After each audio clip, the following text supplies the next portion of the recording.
My lovely lady, when I think about my hidden treasure that nobody knows about, I can't help but smile. What's the matter, you ask? Well, there was an incident with the lady living downstairs. You can call me a bad guy if you want, but would you listen to my story? I was born in the countryside, the youngest of my siblings. Before I knew it, my father was a respected figure in our community. People referred to him as the boss. He belonged to the generation that had experienced war. My grandparents, having fled their homes without much to their names, took on any work they could find. Eventually, they started a business which my father then inherited and expanded. I graduated from an engineering college. My father had mentioned passing the business on to one of us, and my brother ended up working as a researcher for one of the country's most prestigious companies. He met his wife there, settled in the metropolitan area, and lives a scholarly life, while I'm more outgoing and cheerful. After graduating, I learned the ropes of the business by following my father, who owned a franchise with branches nationwide. He made enough money to buy commercial buildings and even a small mountain. After passing his skills on to me, he took up gardening as a hobby, enjoying planting fruit trees on the mountain and harvesting them. I met my wife through a mutual friend. She's 2 years younger, very pretty, and has a spirited personality. Initially, we lived with my parents, and she would call her mom daily, asking, "Mom, Dad bought fish, how do I cook this?" Despite her inexperience with housekeeping, she joined me at my business every day, and we've had 4 wonderful children together. My wife raised them to be strong and independent. It breaks my heart to see her neglect her appearance while caring for our small and slender children, so we try to go for drives whenever we can. Imagine the chance of having 4 kids in 6 years. But now, they've all grown up. There were tough times with the business, but starting a new venture brought prosperity. And we're living comfortably, supporting our children's interests and dreams. We've even taken up fishing, something I've wanted to do for a while. The sea is just an hour's drive away, and sometimes my brother joins us for fishing trips. My wife never complains about the money spent on fishing gear. So that's my story. Even if you think I'm a bad guy for the incident with the downstairs neighbor, I hope you can see the love and dedication I have for my family. Instead of just sticking to night fishing to relieve stress, my family suggested I try something different. So, I booked a deep-sea fishing trip with some friends at dawn, which they approved of.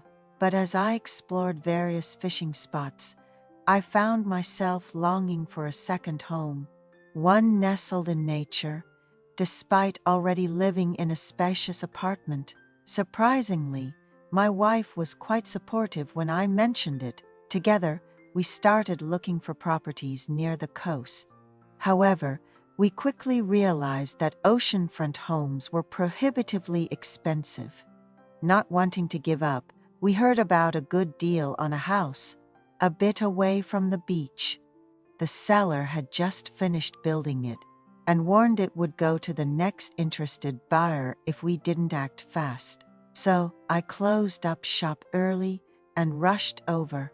The house, situated on slightly elevated land, was perfect, complete with a space for a vegetable garden.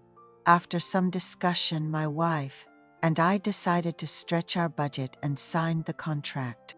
We then put in a lawn, built a nice deck, and even expanded the roof. One of the 3 bedrooms was turned into a guest room. Sometime later, my wife visited a few times and then said that now that the kids were grown, She preferred relaxing and pursuing leisure activities at our main home and wouldn't be coming to the second home as much.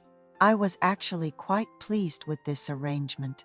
I began spending a couple of nights a week there, knowing the importance of getting along in a rural community. I introduced myself at the community center the day we moved in, shared rice cakes, and made a generous contribution to the village development fund. I also started greeting all the neighbors. I even met a fellow second homeowner in the area, and we hit it off, going fishing together and enjoying barbecues at each other's homes. He complimented my personality and taught me how to fillet fish. Although slow at first, the taste of the freshly prepared fish was unparalleled. Now in my 50s, with my children well raised and my business doing well, enjoying my hobbies and a rural lifestyle at my second home felt incredibly fulfilling. My parents and in-laws were thrilled when I invited them over, and my mother-in-law teared up, saying how happy she was to see us living this life after all our hard work. The village, being in a fishing area, had many vacant homes. Interestingly, I frequently ran into an elderly lady who lived just below our place. She had spent her entire life in the area. With her husband passed away and no one to fish, she lived on the allowance sent by her children. She also tried her hand at farming but struggled, killing many plants. So, I invited her over to my garden to help with weeding and planting, and she gave me invaluable advice on when to water the plants. Out of gratitude, I offered to fix anything that needed repair at my grandmother's house. She mentioned that the sink wasn't draining properly, so I went over with some tools from home and cleared out the hair and buildup blocking the sink. She felt embarrassed for not keeping things as tidy as she used to and thanked me, saying she's gotten old for such chores. I assured her it was no trouble at all. With the sink fixed, she felt relieved and invited me to stay a bit longer and watch the news. Her house was adorned with family photos, including a kind-looking grandfather. When I asked if she felt lonely living alone, she sighed and mentioned she's gotten used to it, understanding everyone's busy schedules. Her room had a lot of history books. Curious, I asked who they belonged to, and she shyly admitted they were hers, boasting perfect scores in history and social studies until high school. Given her age and the era, it was rare for someone from her region to have such an education. Sharing a love for history, we spent hours discussing various topics. I made it a habit to visit her a couple of times a week whenever I was at my second house. One evening, noticing the lights on, I knocked but got no response. The door was slightly ajar, so I let myself in, finding her on the couch. Having had a minor fall but managing to get up, I rushed her to the orthopedic clinic, where she was treated for bruises and prescribed some medication. She expressed deep gratitude, likening me to being better than her own children, and vowed to repay the kindness. A few days later, while relaxing and watching tea at my second house, she came by with snacks her daughter had sent over, including expensive roll cakes and fresh fruit juice, along with some homemade side dishes. She mentioned her leg was much better. That evening, we had dinner together, even enjoying some wine as dessert. She shared how happy she was to dine with someone again, especially a healthy and young man. Our conversation, coupled with wine, lifted our spirits even higher. But then, a sudden downpour began. Seeing her worry about heading home, I insisted she stay the night in the master bedroom instead of braving the storm. My grandmother apologized, saying she'd only be a bother for today. Before heading into the bedroom, she laughed, commenting on how comfortable the bed was, saying she was afraid of falling off because she wasn't used to sleeping in one. "I'll stay by your side until you fall asleep," I told her, as I lay down next to her. Looking at her quietly, I couldn't help but think how beautiful she was. It seemed she shared the same thought. We spent the day together, and she welcomed a healthy me with open arms. The following week, when I went to our second home, I found her waiting at the end of the street. She called me over, saying she had asked her daughter to send me a new history book. After parking, I went into her house and saw that she had gotten the same small bed as mine in the bedroom, mentioning how it had made her leg and back pains less bothersome. I had a pleasant time at my grandmother's house.